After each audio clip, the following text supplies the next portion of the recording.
Hi everyone, today I want to show you something about this device here. This is the Chord Hugo TT2. You might ask yourself now, why would you show something that's already been out years? I mean, yes, but something that has already been out years doesn't make it bad. So this is also a little bit more on a personal note, because previously on my channel I did review the Chord Mojo 2 and I was very amazed with this device. I really liked it and I was quite sad when I had to send it back again.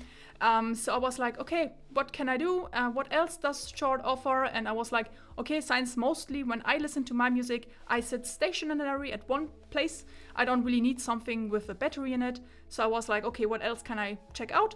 And therefore, I'm quite happy to my partner. You see here that they lent me the Chord Hugo TT2 and the M scaler, and also on a brief note, the alto, that I can actually give them a look on my channel and also tell you what I think about this units. So I try to make this review as short as possible as I can, but I want to give you just an idea what I think about these units and how I like them, what I found out while testing with these. So yeah, let's get right into it now. Okay, so here we are now with the Chord Hugo TT2 first, which is a deck, a preamp and an amplifier all in this one box. This unit sits right between the Hugo 2, and which is battery driven, and also the Dave. In case you have seen the Dave already, the Dave goes for around 12k, so very pricey.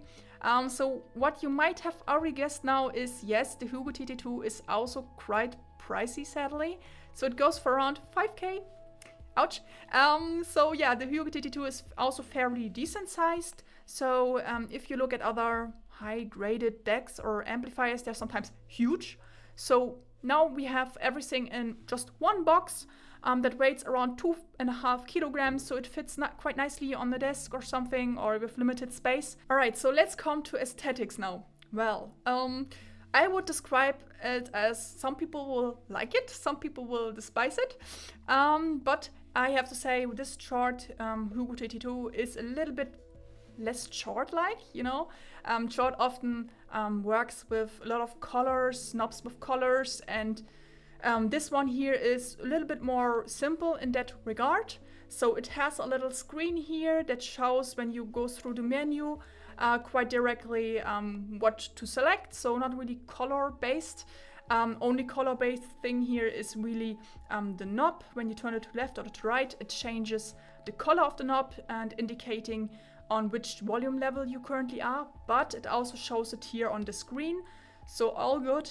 Otherwise, color-wise, you only have here a little window that's also, when it's on, lit, that shows you the sample rate, for example, and I quite like that you can look inside the device like this, right? So aesthetically, I really like this unit. I think it is very well machined. It doesn't feel cheaply made at all. It is like a full metal case here that doesn't scream cheap or anything else. Also the buttons, how they feel, are nice. Everything here feels to be premium, and it should be at the price of 5k. So that's what I expect of a unit that costs that much. And I can say I'm quite happy with that in this regard. So there's just one thing I really kind of dislike, or I find not to be on par with the money you spend, and that is actually the remote control. So it feels kind of plasticky and not something I would expect from a 5,000 euro device. Like something from Burson Playmate 3 even gave you something that felt a lot better than the remote that comes with this device here. And this also affects the Chord M scaler, so they have kind of the same-ish style remote control, and I'm not a big fan of that. I really want something more sturdy. I mean, you can choose all the settings you want there and it works, but it just doesn't feel to be great. Like, it doesn't feel to be of a great quality that I'm expecting that I have here. It's not in a remote, so yeah. So another thing that people might find a little bit maybe questionable is that this device here comes with a rather unspectacular power supply.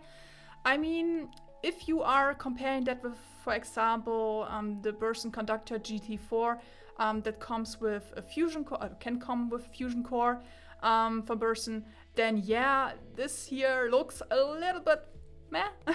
So reason for that is that the power supply that comes with this device here is only intended to really deliver the power and not do any filtering whatsoever to the TT2, because all the filtering is done itself in the device here. So all the power supply really does is charge up the supercapacitors, and that's it. So I think that's why it's kind of unspectacular to look at. I mean, it doesn't really need any cooling or something. That's why it's not really a big metal housing or something. I, for myself, don't really care how the power supply looks or feels, since I really never see it. As long as it works and it doesn't cause any noise inside of the device, I really couldn't care less, honestly.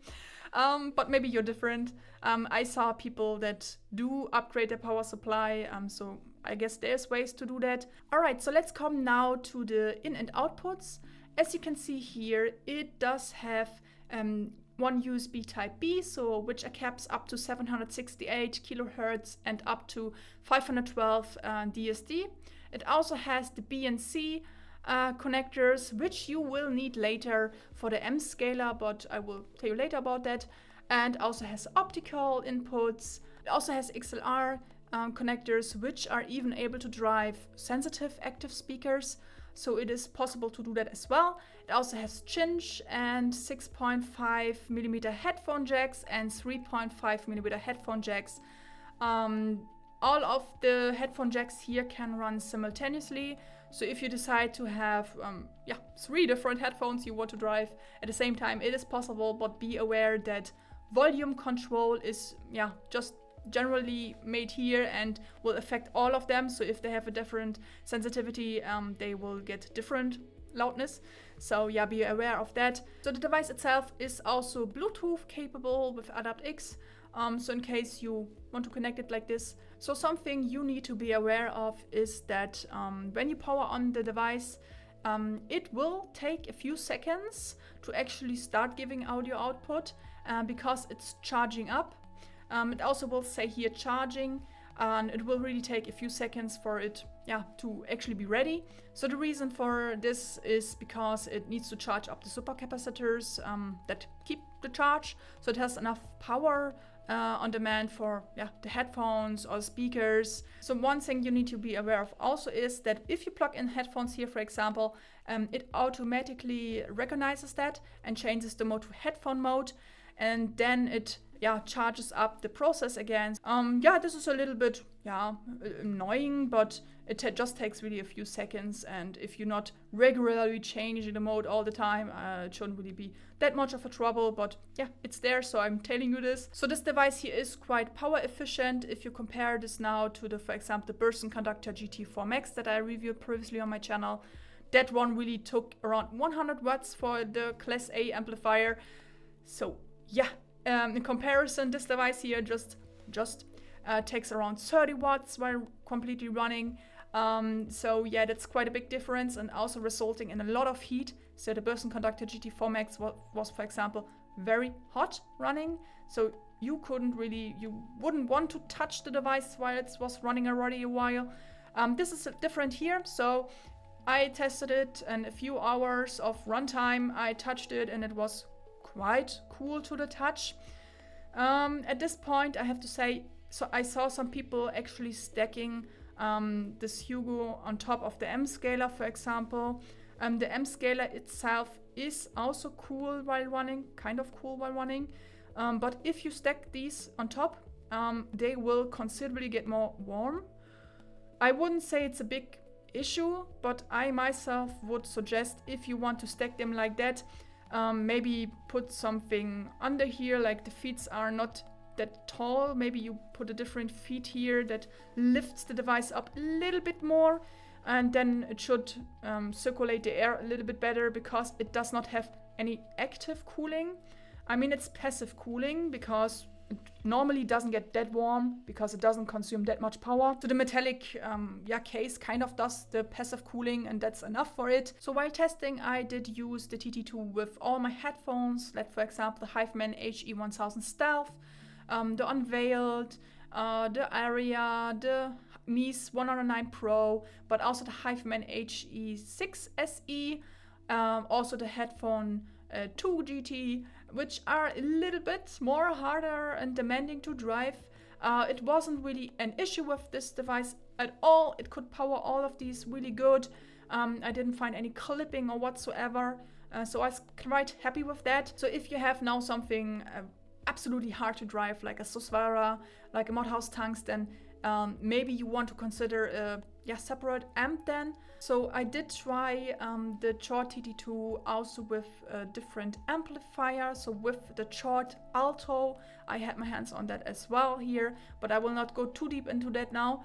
But when I did an A/B test where I really recorded the sound coming out of my headphones connected just to the TT2 and then with the TT2 and the Alto, I have to say I didn't really find much difference here. Maybe the reason was because I just used normal headphones, normal to drive headphones, like the HE1000 Stealth at that time. But for headphones like that, I really personally didn't find to be much difference between just using the amplifier within this device here or together with the, for example, Alto. So I was like, yeah, I don't really need the Alto for my use cases as of right now. That may change if I use something very power hungry like the Susvara or the Modhouse Tungstens, but I would say on a personal note, for my own opinion here at this point, that the amplifier inside the Hugo TT2 is good enough to drive most headphones good. So I wouldn't worry too much about it. Okay, let's come to the front panel now. So here we have just 3 buttons, so quite simple. One is just for accessing the menu, changing the menu settings. This one is for capturing the menu settings, and this is just to turn the device on and off. So quite simple. So all the changes you do here are also displayed in the menu, so it is quite easy to navigate around. So one of the settings you can find here is actually a crossfeed option. So this one allows you to either disable it or enable it from setting 0 to 3 while 0 is off. So what is actually crossfeed? So crossfeed is actually, so when you have the right and the left channel, it enables, depending on the setting, how much from the left or right channel is partly played on the other channel as well. So I found it to be quite enjoyable. It makes the sound even more even playing, even more if you have instruments playing that are maybe normally just on one side, you can make it shift a little bit to the right, and this gives me a greater sense of space, and I just liked the feeling of it. I used it mostly in a setting 1 or 2. 3 was a little bit too much for my taste, but I do like the feature here and I like how the music is then presented. So then we also have 4 different digital filter settings here with the Hugo TT2. The first filter is the most technically accurate filter, so this is the default filter also. The second filter is the neutral with a high frequency roll off, and the third filter is the warm tuned one. It has a subtle warming tonality, and the last but not least, the filter 4 is warm with a high frequency roll off. I experienced that they do not make the biggest difference, but I personally could hear the difference between these a little bit, so I did prefer the filter 3 most of the time, or the filter 4 for my HiFi headphones. But if you want the most accurate sound presentation that the device has, then it's the filter 1 for sure. But I did like the filter 3 and 4 for my HiFi headphones a little bit more. But yeah, taste differs. So another setting here is a dim function that dims the lights here. So for the ball and for the light that shines here, for either low light or high light. So just these 2 settings, you cannot completely turn it off. So if you want to have it turned off, you have to actually turn off the device itself. But yeah, you can actually dim the lights here if you want to. Another setting that you can choose here is between low and high gain. I mostly used high gain, but I didn't have any trouble with any headphones here running in low or high gain. Then of course you have a setting for the inputs used, like USB, optical, Bluetooth, or the BNC connections. Here to say is if you connect the M scaler, it automatically recognizes that and change to double BNC, so you don't really have to fiddle around too much with it. So something maybe you need to be aware of is if you want to use this device as a DAC only and not as a headphone amp, for example, you will need to unplug your headphones from here, because otherwise it automatically does change device to headphone out. So if you want to use a separate headphone amp, plug out the cable here, and then you can easily change that. So otherwise we have here also the volume wheel, which can change the volume level. I found it to be very neat. I like it. I like the colors of it, and you can also, of course, use the remote to change the volume. But I really like this shiny little marble, so this is something I quite like. So the device itself does not have any channel imbalance present, and that's also what I expected from a device that costs that much, not gonna lie. But a few devices do have that issue. For example, the iFi Zendeck or the HiFiMan EF500. So if you have the volume wheel on a very low level, there can be channel imbalance, meaning one side is more loud than the other one. This problem is not present here at all, so I could also use this device with sensitive IEMs and without any trouble whatsoever, even on the lowest gain setting and the lowest volume setting as well. Also, the noise floor was very good with this device, so I didn't really have much of an annoying hum, a hiss or something, a boom or something. I found it to be a little bit more quiet even than the Burson Conductor GT4 in this regard, so it was less noisy. So now let's come to the sound itself. How did this device actually sound to me? First, Rob Watts, the maker of the Hugo TT2, was aiming for this device to be as clear and accurate sounding device as possible. And let me tell you, this is actually the case. I really found it to be an amazing experience. It really shows you how the headphones that you plug into it are actually intended to sound like. So just the pure character of it, I have to say it is one of the best DEC amps I have heard yet.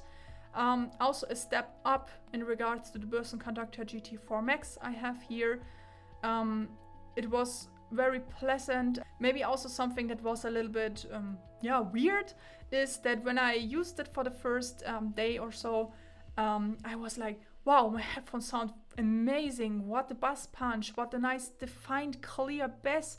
I never heard this from my HiFiMan HE1000 Stealth to be this defined, and I was like, normally I have quite a little bit of a stronger bass EQ on my system when I just use for pleasure, and I was having the impression that it was still active, you know, that my bass EQ was still active, and I just recognized a day later that it was not active at all. So this was just the output that the Hugo TT2 gave me, just stock.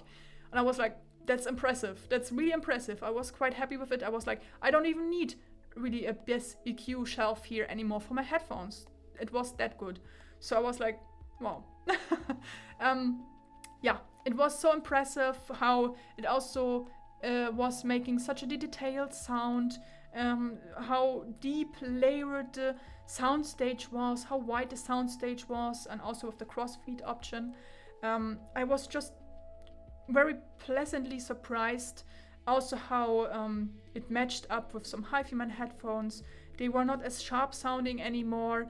It really was a very detailed treble region. I was quite impressed, I have to say, really. I think I don't really want to give this device away anymore. I have to find a way how I can keep it if I want to buy it myself. So it's kind of really high praise for it, but I was really just that happy. I don't think I will need anything else than this one here. I mean, if we come now to the M scaler, yes, the M scaler does change the sound a little bit, right? So it improves a little bit the depth between the notes. It makes it a little bit more smooth. I found the M scaler to be quite pleasant to use also with the Hugo TT2. So I quite enjoyed the M scaler with it. The M scaler itself is a little bit more short looking. I mean, look at this. You have different buttons. So no menu screen that you have in the TT2. So you have to completely use the different buttons, the different colors mean different things. So you will not have much pleasure if you do not look into the manual at least once. I mean, I got used to it fairly quickly to know which button means what, which color means what.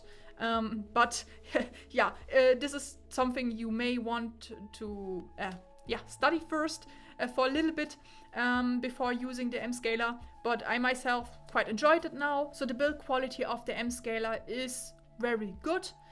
It is kind of the same than the Hugo TT2 with the same housing style, like the full machined aluminum frame.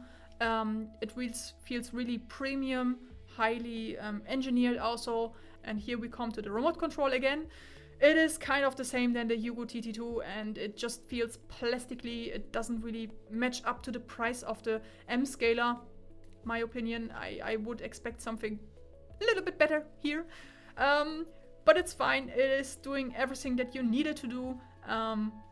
But otherwise, I am quite happy with the build quality of the Hugo TT2 and the M scaler. So I found it to be true that the M scaler actually did something with the sound, even if it was subtle. But I found it to be pleasant. But to be very clear here, I absolutely love the Hugo TT2, even on its own.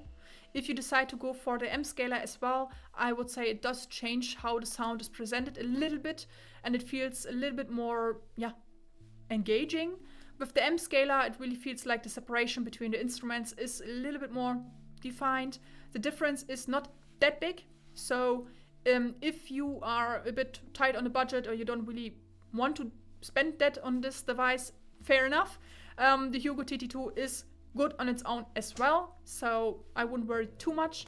But for me, it really made a little bit of a difference, so I was quite happy with that. But something I did not find too enjoyable with the M scaler is one issue, call it a circumstance, but it is that the M scaler does have a little bit of a latency to it. So if you are only listening to music via kind of a title or something, no problem whatsoever, right? But if you are watching a movie or YouTube or you game, then yes, that becomes a little bit of a trouble. I mean, the M scaler itself has a function, a video function that you can enable that reduces the upsampling a little bit, and then you have less of a latency to it. So I found it for movies or something to be fine, to be working fine. It was not a big issue. But when you do something very time responsive like gaming, and even more so if you're playing shooters like Battlefield or Call of Duty, I recognize there it was a big issue for me. Even if you put the M scaler on the no upsampling mode, on the lowest setting, I could still feel some latency in this case when I was gaming. Because if you're now inside, for example, Battlefield, you aim your gun and you shoot, you want to hear immediately the impact, right? Otherwise, something is weird, right? So I was having that issue, even on the no upsampling mode. So there was a latency from around 100 to 140 milliseconds. I guess this is introduced because this device has so many taps, like over a million taps inside of it, that make a little bit of a latency to it, even if you put it on a no upsampling mode. So I find it a bit sad that it was like that. So when I was gaming stuff like that, I connected the Hugo TT2 via a different connection. Like I used then optical, and then there was no latency because I was completely bypassing the M scaler in that case, because I just changed it to optical rather than, for example, USB that I have with the M scaler. So I could prevent that. So yeah, be aware of that, of the latency. I mean, maybe it's not important to you because you're just using the device to actually listen to music. I mean, it's intended for that. But if you're also wanting to game beside, be aware of that this can affect your enjoyment a little bit if you're sensitive to it. So all in all, I can still say I'm quite happy with the Hugo TT2 and the M scaler as well. If I would say the M scaler is worth the money, I would say yeah. If you're not money constrained, it could be worth it. But otherwise, I'm quite happy with both of the devices. I can see myself using them also in the future. Alright, that was it with the short review. I hope I could deliver most of my experiences in a short time, as quickly as possible. And If you've liked the review, please consider giving me a thumbs up, maybe a sub if you didn't already. And with this now, I would say see you next time. Ciao, ciao!